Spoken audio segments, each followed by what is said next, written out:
문예지 탐구방송 요즘 소설 이야기 110번째 이야기 시작합니다.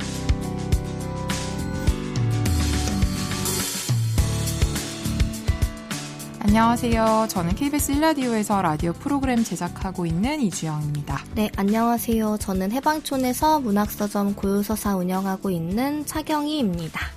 네, 오늘 저희 방송에서는 웹진 비유 오랜만에 들고 왔는데요. 2022년 11월호 이야기하고 여기에 실린 작품 중에 김병훈 작가님의 크리스마스의 진심이라는 단편소설 조금 자세히 이야기 나눠보겠습니다. 네, 2022년 11월 호는 59호고요.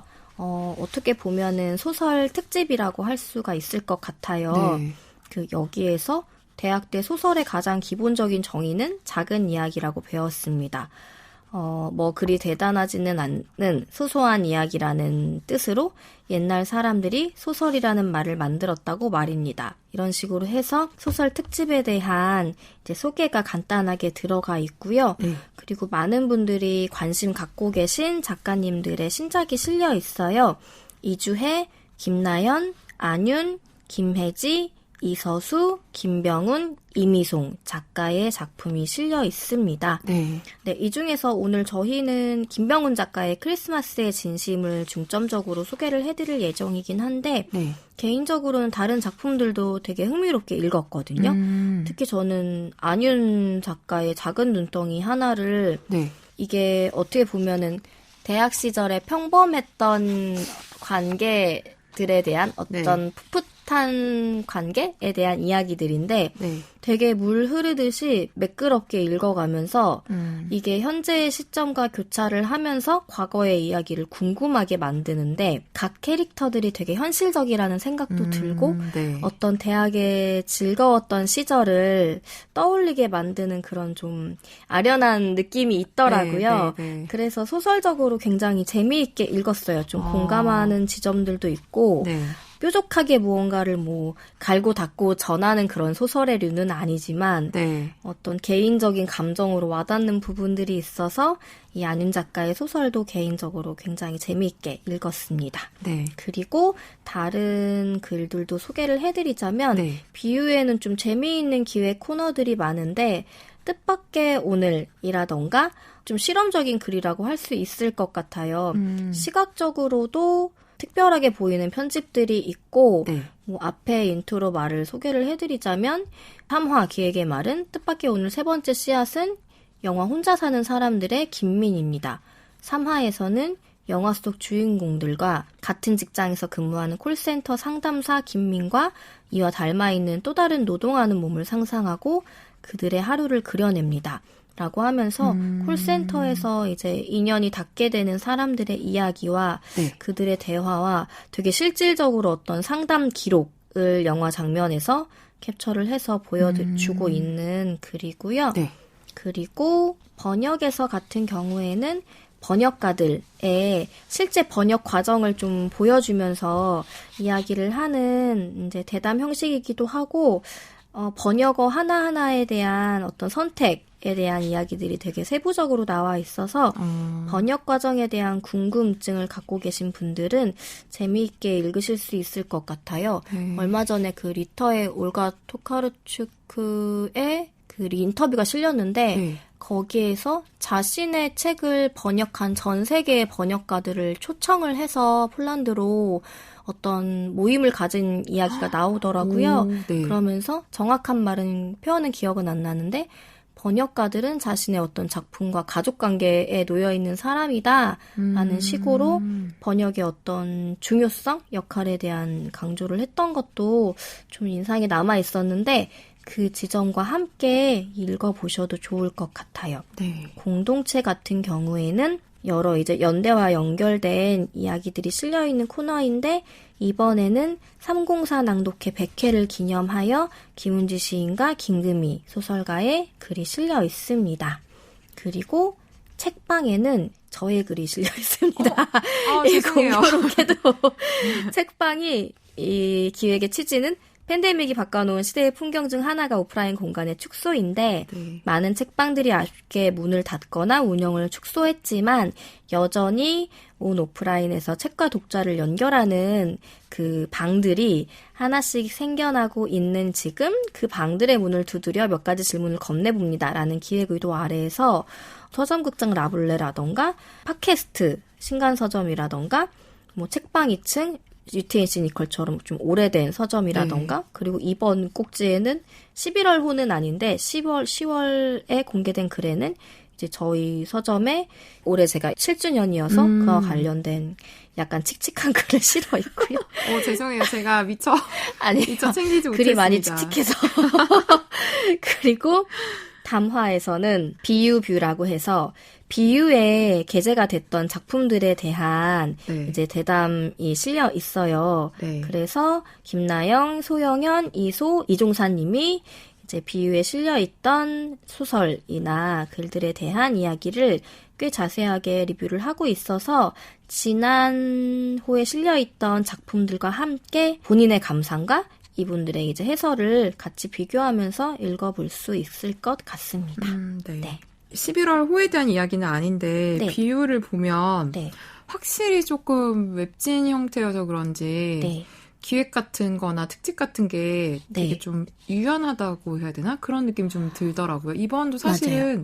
그러니까 보통 저희가 문예지 구성이면 뭐 소설 3편, 시 몇 편, 뭐 동시, 동화 이렇게 평론 이렇게 실리는데 여기는 꽤 자주 이 리스트를 그냥 삭제하고 뭐 소설만 7편, 뭐 시만 뭐 8편, 뭐 이렇게 되게 유연하게 자주 가더라고요. 그래서 그리고 확실히 종이 지면에서도 시각 자료나 다른 자료를 글에 삽입하는 경우가 있기는 한데 웹지면이다 보니까 어떤 링크 방식이라던가 바로 음악이나 그 다른 외부의 자료로 빠져나갈 수 있는 방식들이 활용을 굉장히 잘 하고 있어서 웹진만의 좀 특징을 잘 살리고 있지 않나 하는 생각이 조금 더 이번에 오랜만에 보면서 그런 생각들을 했습니다. 크리스마스의 진심 이야기 한번 해볼게요. 제가 줄거리만 먼저 간단하게 소개를 해드리면요. 여기 등장인물은 화자인 나, 게이 남성인 성인 나와 용이라는 나의 친구. 여기도 이제 성정체성이 게이로 나오고요. 그리고 용이의 조카인데요. 그러니까 용이의 형의 아들인 친조카인데 찬호라는 5학년짜리 남자아이가 나와요. 그래서 전체적으로 그냥 간단한 구조는 이런 식이에요. 이제 화자인 나가 옛 연인과 함께 이제 살고 있었는데 그 연인이 어떤 이유에선지 세상을 떠났고 그 세상을 떠난 연인과 이제 살던 짐을 정리해서 나는 이제 본가로 들어가려고 하는 차에 짐들을 정리하는데 그 짐 중에 가장 이제 부피가 크기도 하고 어떻게 이걸 처리해야 될까라고 했던 게 그 연인이 쓰던 디지털 피아노였어요. 근데 이거를 버리기도 혹은 뭐 팔기도 뭐 가져가기도 애매해서 고민을 하고 있던 차에 그 친구인 용이가 내 조카인 찬호가 피아노를 되게 좋아하고 그러니까 연습용 피아노가 필요한데 그러면은 찬호에게 뭐 팔거나 주거나 이렇게 하면 어떻겠냐라고 이제 이야기를 한 거죠. 그래서 좋다. 그러면 한번 피아노 보러 와라라고 해서 용이가 이제 그 조카인 찬호를 데리고 나의 집에 온 날에 대한 이야기예요. 그래서 찬호가 이제 그 피아노 건반 눌러보는 장면으로 시작을 해서 용이가 이제 주차 때문에 잠깐 자리를 비운 사이 찬호와 내가 대화를 하면서 용이와 찬호와 뭐 나와의 뭐 관계도 있고 게이로서의 삶도 있고 성 정체성이나 그 성 정체성을 바라보는 뭐 가족의 시선이나 주변의 시선에 대한 이야기까지 펼쳐지는데 여기서 이제 찬호의 성 정체성에 대해서 나와 용이가 이야기를 나누는 장면이 나와요. 용이는 찬호가 어리긴 하지만 예전에 뭐 나의 모습과도 좀 닮았고 왠지 게이인 것 같다라는 식으로 이제 화자인 나에게 이야기를 꺼내고 화자인 나는 그 이야기 자체가 되게 불편한 거죠. 왜 이 아이에게 벌써 뭐 게이인지 아닌지 뭐 증거를 찾으려고 하거나 혹은 맞다고 확신하려고 하거나 아니면 이 정체성에 대한 이야기 자체를 왜 꺼내냐라고 약간 좀 거부 반응을 보이고 용이는 거기에 대해서 화자인 나에게 너가 도대체 이 이야기를 꺼리는 이유가 무엇이며 너는 그러면 얘가 게이가 아니길 바라는 것이냐, 네. 게이이길 바라는 것과 게이가 아니길 바라는 것에 대한 이야기도 좀 나누면서 네. 이 소설이 늘 김병훈 작가님의 그동안의 그 성 정체성을 다룬 소설들이 그랬지만 약간 우리가 그냥 흔하게 성소수자에 대해서 이야기하는 것 이상의 좀 어떤 네. 담론으로 네. 좀 확장돼가는 느낌이 네, 있는데 네, 네. 이 소설 안에 화자인 나와 용의에 대해서도 사실은 네. 그런 부분이 되게 돋보였다고 저는 생각을 해요. 네. 그래서 그런 이야기들이 나오고 마지막에 내가 사실 되게 거리감도 좀 있고 여러 가지 마음이 들어서 조금 어색했던 그 찬우와 네. 내가 함께 대화를 나눈 부분이 저한테는 되게 와닿았었고요. 나중에 이야기를 하겠지만 네. 그래서 그 과정을 거쳐서 나중에는 나와 엄마의 대화로까지 네. 연결돼서 이야기가 끝이 나는데요. 네. 이 크리스마스 진심이라는 제목에서 알 수 있듯이 네. 크리스마스가 소재로 좀 많이 재밌게 등장을 해서 네. 이런 제목이 붙었고 또 마지막에 이제 나와 엄마의 대화에서도 이 크리스마스가 한번 인용이 되면서 네. 어린 시절, 나의 네. 어린 시절이나 네. 네. 가족 안에서 벌어지는 어떤 그런 마음들이 오가는 이야기들이 잘 네. 녹아 있어서 네. 약간 크리스마스에 읽어도 좋을 소설이라는 생각도 약간 들고 크리스마스 분위기랑도 맞아요. 어쩐지 좀 맞는 것 같고 네, 네. 그러면서도 저희가 생각해 봐야 할 네. 어떤 성소수자 문제나 정체성에 대한 문제를 또 깊이 건드리는 이야기해 볼 거리가 많은 소설이라는 생각이 들어서 골라봤습니다. 네. 저도 김병훈 작가님 소설 워낙 좋아하긴 하지만 네. 이번 소설 읽으면서도 말씀하신 것처럼 지난번에도 비슷한 얘기 했던 것 같은데 소수자에 대한 이야기를 할 때 네. 어떤 뭉뚱그려서 이야기를 바라보고 네. 전개하는 소설들에 조금 더 익숙해져 있었다라면은 네. 김병훈 작가는 같은 소수자 안에서도 전혀 다른 이야기나 전혀 다른 결을 지닌 존재들이 있다라는 것을 네. 되게 시야를 촘촘하게 넓혀가고 있다라는 생각이 드는 거죠. 그래서 저도 크리스마스의 진심을 처음 읽었을 때는 되게 어떤 시즌에 맞는 사랑스러운 이야기를 상상하면서 읽었던 것도 사실이지만 새로운 세대의 등장이 되게 반갑다라는 생각을 했어요. 제가 어제 김병훈 작가님과 저희 서점에서 북토크를 했었는데 네.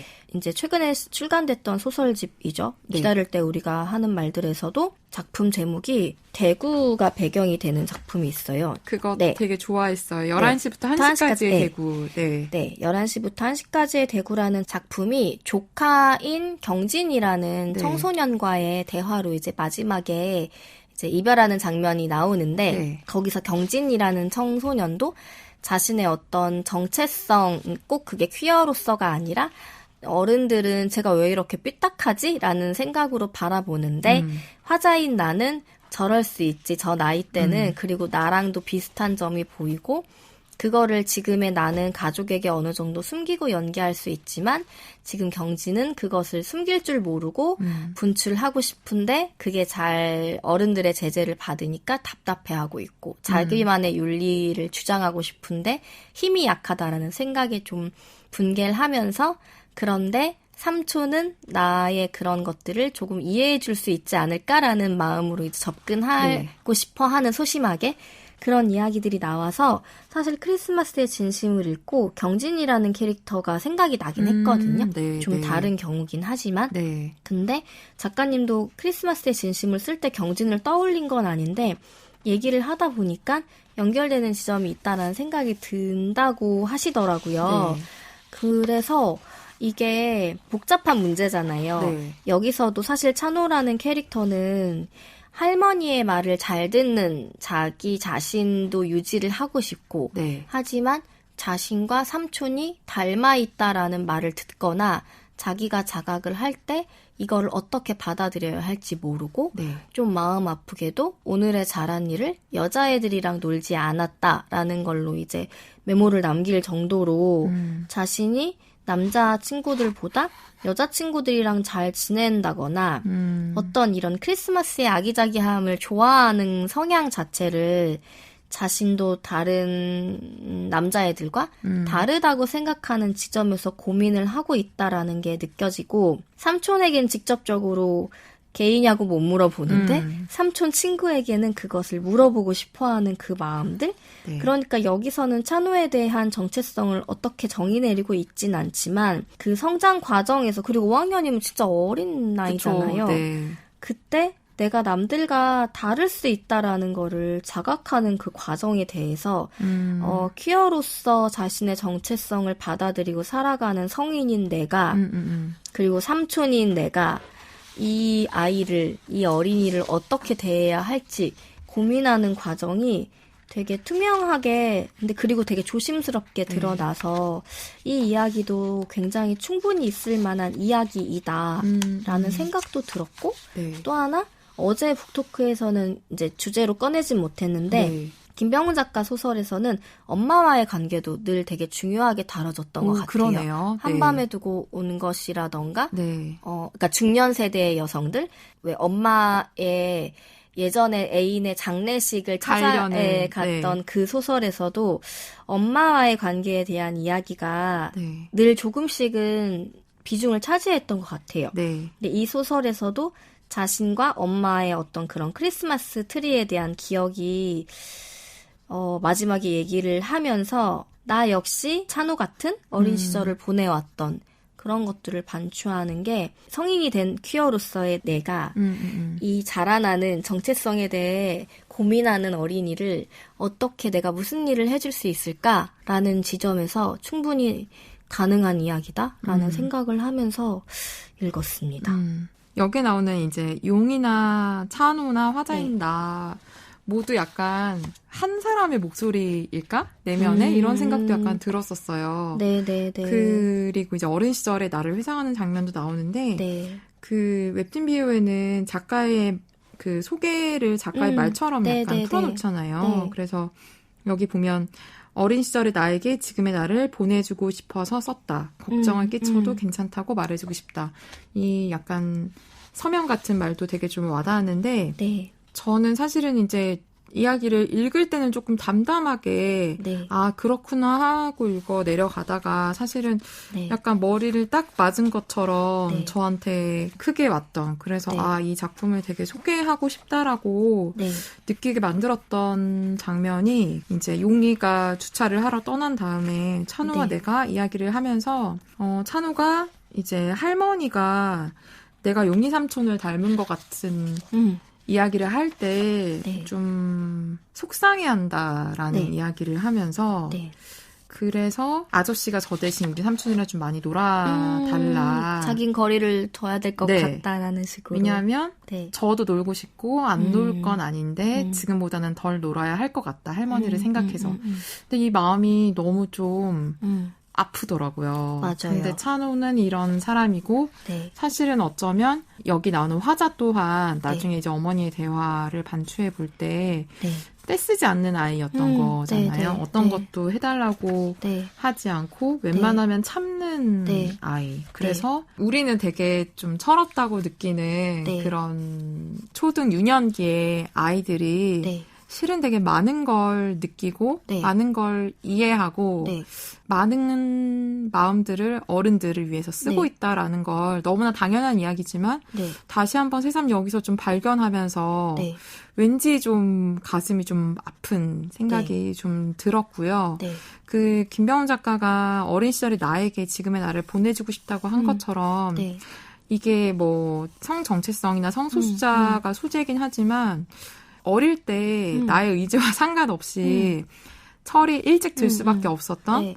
어른이 스스로 되어서 스스로 네. 나를 위로하고 스스로 떼쓰지 않아야 했었던 네. 그 수많은 지금은 어른이 된 그때 네. 아이들에게 약간 보내는 편지 같은 게 아닐까 이런 생각도 좀 들었었어요. 네. 그래서 이런 부분에서 되게 많은 독자들이 공감을 하지 않을까 이런 생각을 좀 했었고요. 네. 아까 얘기한 성정체성이나 소수자의 이야기에 대해서 그 네. 경리 말씀하신 대로 뭉뚱그리지 않고 네. 좀 더 날카롭거나 구체적이거나 그런 이야기로 들어간다고 하셨는데 그런 부분을 제가 이 작품에서도 저 발견했던 제가 좋아했던 부분들이 이런 거죠. 사실은 뭐 용이가 여성스러워서 찬호가 이쪽인 것 같아라고 했을 때 이제 네. 내가 용이한테 아니 여성스럽다고 다 이쪽이냐 이쪽이면 다 여성스럽냐 뭐 성급한 일반화다라고 하지만 내심 그 말 자체가 너는 혹시 방어적으로 네 자신을 검열하는 게 아니냐라고 용희가 나에게 다시 한번 물어보고 그리고 그런 말을 할 때 우리가 가진 여성성을 축소하려는 마음이 없는지 맞아요. 그리고 찬우를 미래의 시스젠더 이성애자로 규정하는 게 당연하고 미래의 퀴어로 상상하는 건 왜 그릇되고 불운한 것인지 약간 이런 식의 질문들이 맞아요. 대화 안에서 되게 직접적으로 나오잖아요. 네. 근데 저는 이런 대화들이 되게 좋았어요. 이게 막 누가 옳고 누가 틀리다라고 얘기하는 게 아니라 그냥 어쩌면 되게 당연하다고 느끼거나 네. 이게 자연스럽지라고 하면서 그냥 스스로 안에서 뭉개고 있던 질문을 좀 시원하게 좀 꺼내놓고서 우리 한번 진짜 대놓고 얘기해보자. 이게 과연 윤리적이니? 이게 과연 자연스럽니? 이게 정말 PC한 거야? 라고 서로 막 되게 속 시원하게 터놓고 이야기하는 저는 이 얘기들이 읽으면서 되게 속이 시원하면서 네. 저도 좀 머리가 동시에 복잡해지면서 뭐가 맞는 것일까 생각을 좀 해보게 되더라고요. 네. 그래서 이런 부분이 저는 되게 좀 날카로운 부분이 아닐까라는 생각이 들었었어요. 맞아요.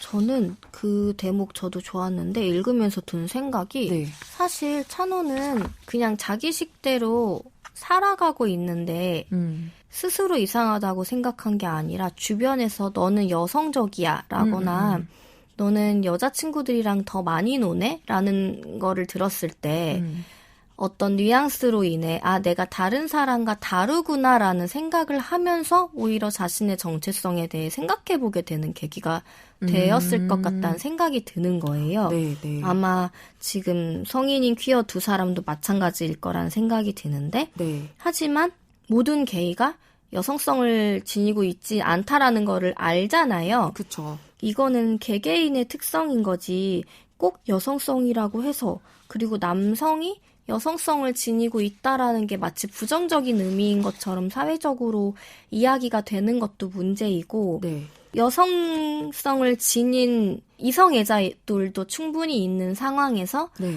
찬호에게 자신과 삼촌이 닮았으면 자신도 삼촌처럼 게이일 수 있어라는 정말 많이 나아간 생각을 하게 만들 수도 있지 않을까라는 네. 생각과 함께 이런 생각을 하는 것도 마치 퀴어가 아닌데 퀴어처럼 생각하게 또 주변에서 만들어주고 네. 그러면 이거를 마치 교정해줘야 되는 거 아니야? 또 이런 식의 막 혼란스러움도 있는 거죠. 네. 그리고 둘이 대화를 하면서 화자는 퀴어가 아닐 수도 있다는 가정이 나는 왜 이렇게 좆같을까? 그런 가정이 나는 왜 퀴어가 아니기를 바라는 마음처럼 느껴질까? 이것도 오바야? 라고 했을 때 네. 그럼 아니기를 바라지 너는 맞기를 바래? 라고 하는데 퀴어인 자신이 이 얘기를 하는 것도 쉬운 말은 아닐 거라는 생각이 들었어요. 네. 그러면서 또 이제 괜히 부하가 올라와서 나는 맞기를 바라는데 왜냐하면 나는 찬호가 배제된 사람들에게 선 그으면서 편하게만 살지는 않았으면 좋겠거든. 네, 이게 용이 가는 말이죠. 네네네. 네네. 허락된 것만 욕망하면서 안전하게만 살지는 않았으면 좋겠고 일반적인 생애 주기에 연연하면서 성실하게만 살지는 않았으면 좋겠거든. 근데 이게 이미 알고 있잖아요. 그쵸. 편하게만 살 수는 없다라는 거를. 하지만 용이는 찬호의 그런 면을 긍정이든 무엇이든 간에 이왕이면은 알게 해주고 싶다라는 마음이 있어서 친구에게 보여줬다라는 생각도 드는 거죠. 피아노는 어쩌면 핑계일 수도 있는 거고 네. 내가 직접적으로 대화하기엔 어려우니까 네가 한번 대화해봐 라는 어떤 시도처럼 느껴지는 만남이기도 하고 그런 마음들이 사실은 지금 찬호는 혼자의 생각에도 복잡할 수 있는데 그리고 끝에는 근데도 나는 여전히 할머니의 마음을 좀 안심시켜주고 싶은 마음이 있어서 삼촌과 거리를 두고 싶어 하는 그런 마음들이 그냥 읽으면서 되게 제가 당사자의 경우는 아니지만 합당하다라는 생각을 좀 많이 했던 것 같아요. 하지만 이렇게 성장을 했을 때 누군가는 이거를 주변 환경에서 조금 더 자연스럽게 받아들일 수 있고 누군가는 끝끝내 그러니까 숨길 수밖에 없는 상황에 놓여 수 있다면 찬호에게는 다행이라고 해야 할지 어쨌든 좀 이끌어줄 수 있는 네, 성인들이 있는 거잖아요. 네. 그래서 이 셋의 관계가 앞으로 어떻게 될지는 모르겠지만 어떤 크리스마스라는 그리고 캐롤이라는 막 이런 것들이 등장을 하면서 조금은 이들에게 선물 같은 시간들이 조금 남아있지 않을까라는 생각을 하게 되는 것도 좀 있었던 것 같아요. 네. 그리고 확실히 저도 그 트리에 대한 기억 같은 거는 네. 공감이 많이 되는 부분이 있었거든요. 이거는 꼭 성향의 문제가 아니라 어린이라면 누구나 갖고 있는 환상인데 그럼요. 네, 그런 것들이 좌절되는 순간들에 대해서 네. 공유가 되기도 하고 마지막 소설이 사실 이렇게 끝날 줄은 몰랐어요.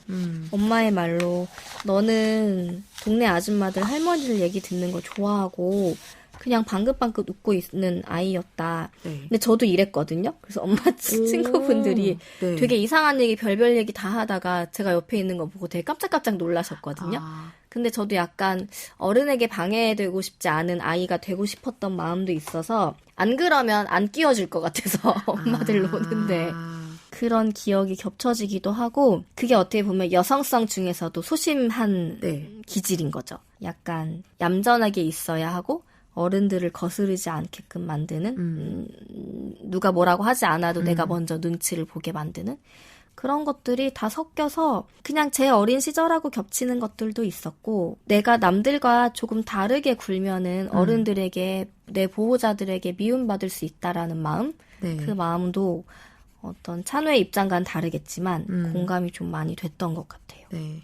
아까 이제 말씀하신 것 중에 엄마와의 관계가 좀 되게 좀 특별하게 나오는 소설들이 많다고 하셨고 여기도 약간 그렇다고 하셨는데 네.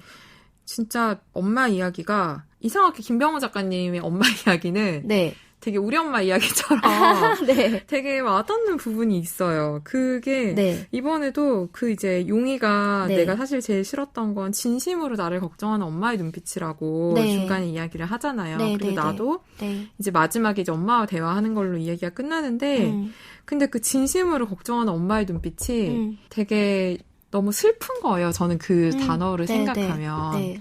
그러니까 이 엄마는 이 아들이 뭐 어떤 정체성이든 뭐든 상관없이 어쨌든 이 아들이 가장 상처 안 받고 행복하고 안전하게 네. 살기를 원하는 엄마인데 네. 내 아들이 뭐 개인 것을 받아들일 수 없어 이런 식의 걱정이 아니라 정말 이 아들이 제발 그냥 편하게 살았으면 맞아요. 좋겠다. 고난을 네. 하나의 고난도 겪지 네. 않았으면 좋겠다라고 하는 게 되게 엄마의 마음인데 모든 네. 엄마의 마음이라고 생각하는데 그러니까 그 마음에서 그런 눈빛을 보내는 거 그리고 찬호에 대해서도 그런 식의 할머니 눈빛을 보내는 게 되게 슬프고 네. 약간 사랑의 정수일 수도 있겠다는 생각도 약간 들어서 네. 그 마음 자체가 네. 그래서 감정이 주는 그 네. 파장 같은 게 저한테 점점 커져서 마지막에 이렇게 네. 좀 크게 딱 당도한 느낌? 맞아요. 그런 느낌도 들어서 되게 부모의 사랑이람을 상투적이고 우리가 늘 옆에서 이야기하고 접하는 것임에도 불구하고 새삼 다시 그 마음에 대해서 좀 헤아려 보게 되는 맞아요. 그런 계기가 돼서 저한테는 네. 그런 점에서도 좀 인상 깊었던 네. 소설이었습니다. 그 책 소설집 마지막에 실린 글이 그 엄마에게 이제 자신의 퀴어 정체성을 알 수 있게끔 하는 소설을 주는데 네. 엄마가 읽다가 아유 눈이 침침해서 나중에 읽을게 네가 갖고 있어라고 이제 돌려주는 그런 장면이 있는데 네네. 이제 화자는 아는 거죠. 엄마가 내 책을 읽지 않을 것이고 네. 이미 알고 있기 때문에 그거를 네. 확인하고 싶지 않은 마음 같은 것들. 근데 마지막에 둘이 달 보면서 서로 건강하고 행복하게 살기를 막 기도하는 걸로 끝나요. 네네. 그러니까 주영님 말씀대로 서로에 대한 사랑을 의심하거나 없는 것이 아닌데 그럼으로써 더더욱 자기를 보호하려고 가장 중요한 부분들을 눈 감고 싶은 마음들. 네. 그러니까 어쩌면은 저 소설 속 이제 어머니는 자신의 아들의 퀴어로서의 정체성을 알고 있지만 그 알고 있다라는 거를 드러내고 싶지 않은 마음. 그럼으로써 우리의 관계를 조금 더 평화롭게 유지하고 싶은 마음이라고 제가 읽어냈다면 저도 이제 가족에게 저에게는 그게 이제 저의 일에 해당하는 건데 저의 일에 대한 이해를 되게 많이 받고 싶은데 네. 저의 가족들은 제가 하는 일을 늘 걱정만 하고 있기 때문에 일에 대한 얘기를 거의 안 물어보세요. 네. 그냥 걱정만 하는 거지. 네. 그런 마음 같은 거예요. 네. 그래서 저에 대해 언제나 걱정하고 사랑하는 마음은 느껴지지만 네. 내가 온전히 가장 이해받고 싶은 부분은 영영 우리가 대화에 올릴 수 없는 부분이 있다라는 거. 하지만 그게 어떤 평화로운 관계를 유지하기 위해 서로의 적당히 거리감을 두는 것 같은 느낌은 네. 있어요.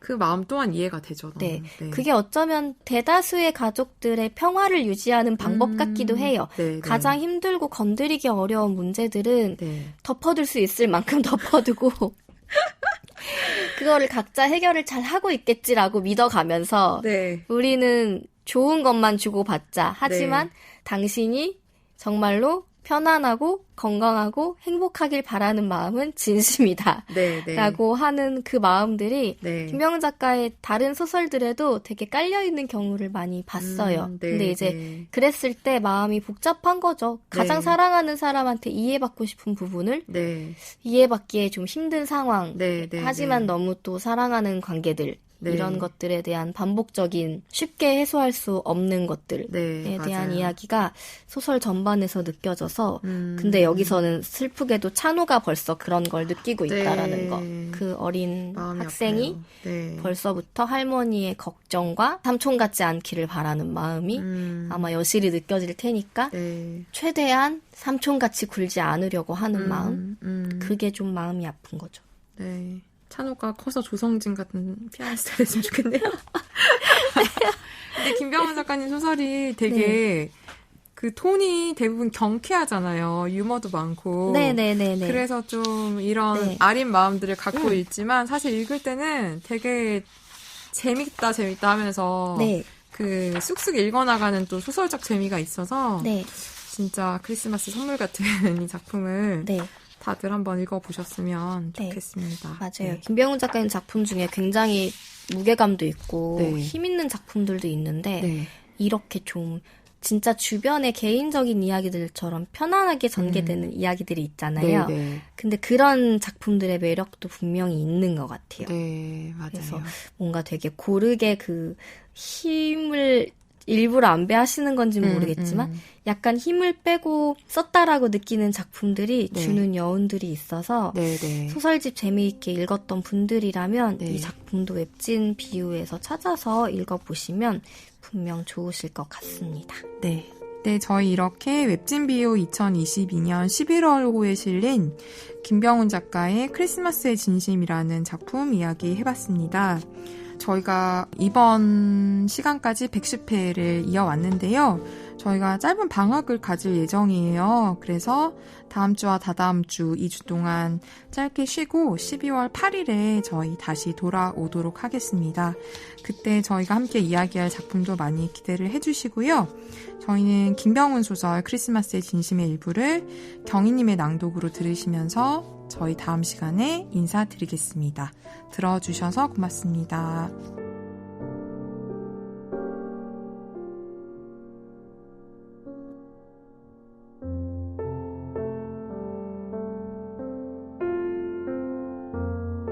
그래도 다행이야. 뭐가? 너도 그렇게 대책 없이 울고불고 생떼 부린 적이 있는 거잖아. 나는 네가 참기만 했다고 생각했거든. 그게 내 탓인 것 같아서 늘 안쓰러웠고. 내가 안쓰러웠어? 안쓰러웠지. 근데도 트리는 안 사줬고. 미안하다고. 이윽고 나는 엄마에게 그보다 더 어렸을 때의 나는 어떤 아이였느냐고 물었다. 아직 세상을 배우기 이전의 내 모습이, 좋으면 웃고 싫으면 우는 있는 그대로의 내 모습이 궁금해졌다. 엄마는 최선을 다해 기억해내려는 것처럼 한참을 공들여 생각했다. 그러고는 그 시절에 내가 눈앞에 앉아있기라도 한 것처럼, 내가 이 대답을 무척 마음에 들어 하리라는 걸 확신하는 것처럼 환한 웃음을 지으며 말했다. 너는 말이야, 동네 아줌마들, 할머니들 얘기 듣는 걸 좋아했어. 어른들 옆에 얌전히 앉아서 어른들이 무슨 얘기를 하면 전부 다 알아듣는 것처럼 방긋방긋 웃으면서 아직 말도 제대로 못하는 게 몇 시간이고 울지도 않고 나를 찾지도 않고 그렇게 오래오래 어른들 사는 얘기를 들었어. 너는 그런 아이였어.